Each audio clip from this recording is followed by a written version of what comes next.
the gates are closing. Perhaps more than any other part of the Yom Kippur service, it's Ne'ilah that requires us to be close together. It's only as a community that we can lift up our prayers in these final moments.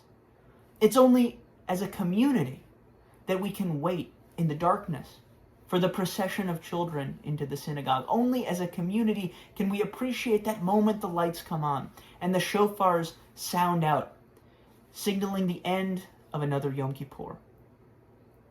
Only as a community can we feel that sense of urgency and that sense of relief.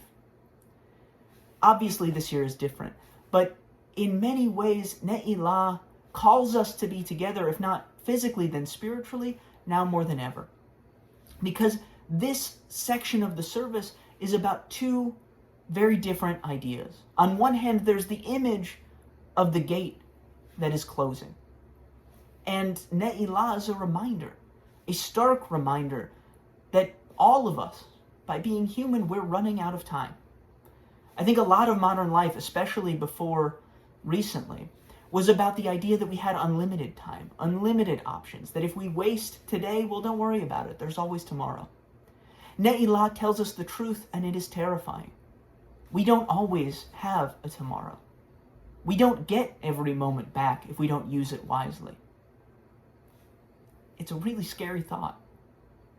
But at the same time, Ne'ilah is one of the most hopeful parts of the service, because with that image of the gates closing comes the certainty that right now the gates are still open. Think about that. For a moment, one more moment, the gates are open. And so we pray with that added sense of urgency. We redouble our commitments in a way we wouldn't in a world of unlimited time. We renew our faith that right now what we do matters. Those twin ideas of Ne'ilah, the terror on one hand and the faith and the hope on the other, it's so hard to keep those with us. Especially now when we're not going to hear the shofar sound in the way that we usually do. We might lose something, but I hope we don't. So this Yom Kippur, let us keep these two fundamental ideas of Ne'ilah. On one hand, the honesty, the terrifying honesty that our time is limited, but on the other hand, the thrilling hope and the faith that right now in this moment we can make a difference. Let's keep those two things alive. And let's keep them alive not just until the moment we hear that Tikiyah Gedolah, but long after, in the weeks and the months that come and all through this coming year. Chatima Tova, and may you all stay safe.